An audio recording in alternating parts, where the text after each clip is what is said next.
So we're going to talk now about how to get your staff in your small law firm to do what you want them to do instead of doing whatever they want to do.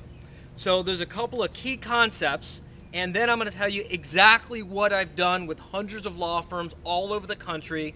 I've worked with professional legal administrators at some of the best law firms in the world, and this is some really great stuff.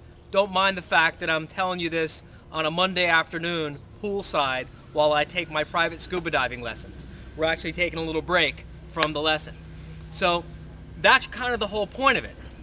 The first concept that you have to really embrace is that people work for their reasons, not for your reasons.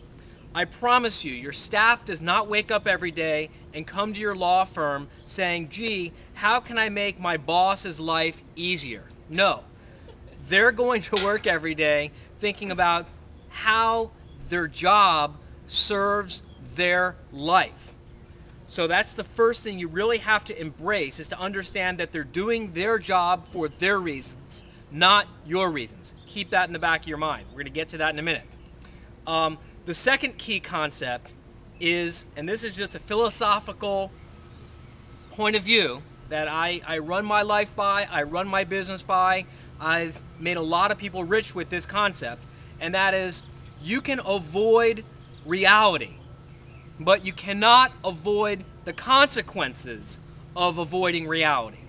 So you can ignore the fact that your staff is there for their reasons instead of your reasons, but you cannot ignore the consequences, because eventually those consequences are going to catch up with you in terms of turnover, lack of staff cooperation, inability to escape from your law firm on a Monday afternoon to take scuba diving lessons, what have you.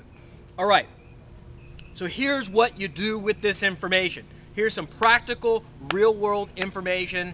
If you need to imagine me wearing a suit, acting all stuffy in a boardroom teaching you this, if you need to do that, use your imagination. But here's the goods. Here you go.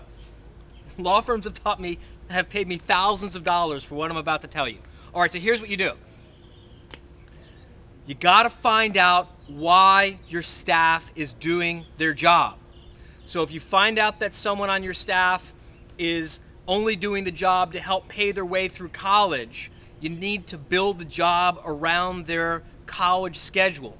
If you find out that someone's doing their job to help put their kid through college, you need to understand how many years they have left to go until they're done paying for their kids' college, because if you don't, you're going to wake up one day and they're going to quit because the job is no longer serving their needs. So here's what you do. Take the time to have a candid, honest conversation with your staff and tell them, listen, I understand that you're doing the job for your reasons, not my reasons. They'll disagree, they'll tell you how committed they are and everything, but keep pushing until you get to their reasons. And then build the job around their reasons.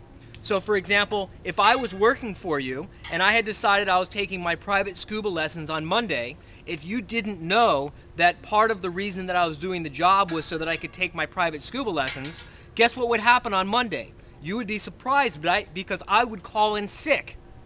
But if you know why I'm doing the job, then you can plan for it and you don't get caught by surprise. And here's a really important benefit of managing your staff this way, because you can design the job in such a way that it serves their needs. When you can do that, the job becomes so much more valuable to them.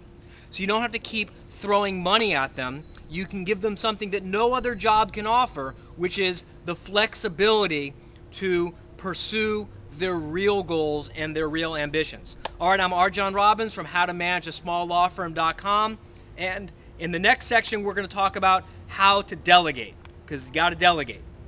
All right, bye-bye.